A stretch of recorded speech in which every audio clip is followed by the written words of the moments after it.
What's up, doll collectors, hobbyists, fabs, and besties? I'm Toya, an adult doll collector. Welcome to my miniverse. Today, we are going to spend a little time with our smart dolls. These are 24-inch dolls designed by Danny Chu that come in different skin tones, are fully articulated, and customizable. For a quick introduction to the line if you are new to Smart Doll. Speaking of new, today we are adding a new doll to the shelf. And we got a few extra goodies that we are going to check out. Let's look over the Smart Doll Care Guide, giving us some unboxing resources that we can watch so we know how to take care of our doll. We should avoid direct sunlight for prolonged periods. Do not submerge in water. Smart dolls can't hold their breath for more than 5 seconds.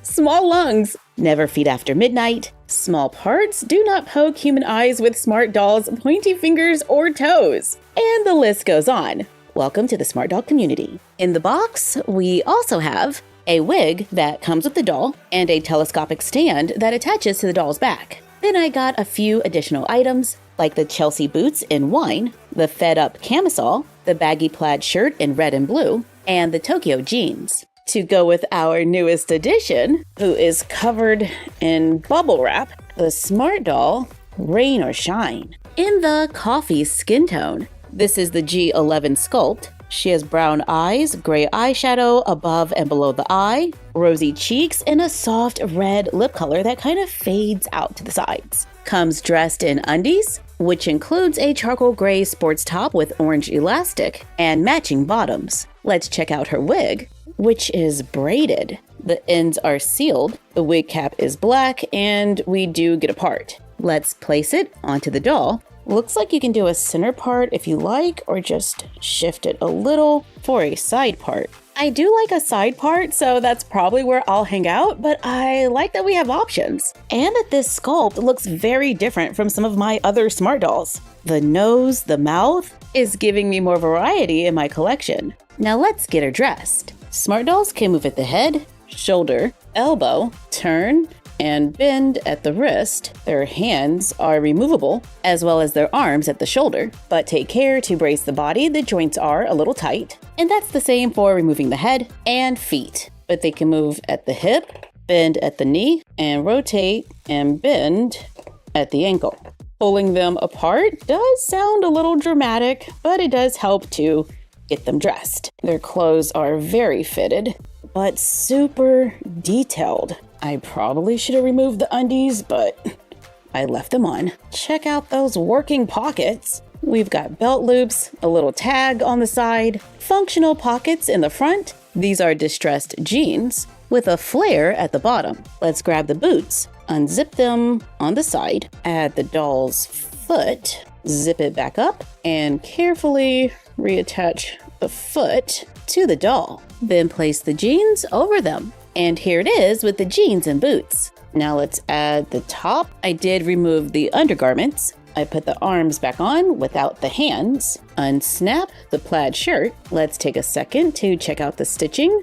It looks nice and neat. Then place the shirt on the doll, add the hands and the head, add the stand, and our new Smart Doll is ready for the shelf. That plaid shirt is screaming fall. Since the leaves are changing color here, I could see me doing an outdoor photo shoot, but not today, because it's raining. Even though her name is Rain or Shine, which is honestly kind of perfect considering. We're gonna stay in the studio today and make a quick craft. Since Smart Dolls are so tall, I've been displaying them sitting on a shelf. Let's make the shelf a little more comfortable with a cushion. I picked up a few fat quarters from the dollar store. I got some flannel and this lightweight fuzzy fabric that I think we can use to make a floor cushion for the dolls. These fat quarters measure 18 by 20 inches or 45.72 by 50.8 centimeters. I'm also using thread, stuffing, and ribbon. I'm going to use the fuzzy fabric, so I laid it down with the good side facing up. This is the long side, and this is the short side.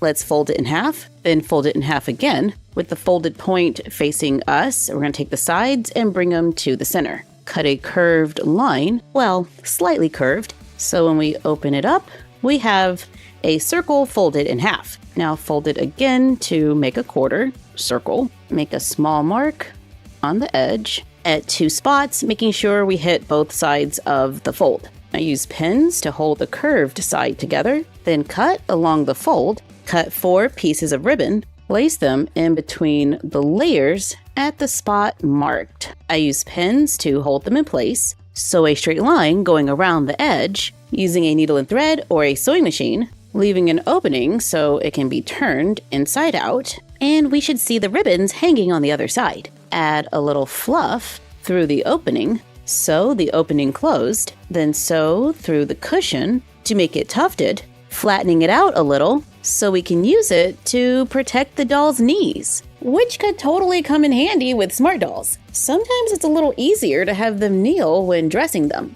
And now I have a little cushion to protect the vinyl from my table. I can keep everything in one place and not have to worry about any heads rolling around. I've seen similar cushions online for humans that can be turned into a floor chair or a beanbag, which is why we added the ribbons. We can just tie them together to join the 2 sides, and you could always add more ribbon if you want the line to be a little tighter, or use hook and eyes. But now we have like a little cone chair that we can use to give the doll somewhere comfy to sit. It doesn't take up a lot of space. I was able to use stuff from my local dollar store. I have a couple of scraps left over that we can use to make a back pillow, giving us an easy furniture piece for our smart dolls that's easy to store. We can use it with our smaller dolls or make them larger to give the dolls more space. This one is just about double the size. I used some cotton fabric I had lying around, and for the next one, I think I'm definitely going to use snaps instead of ribbon.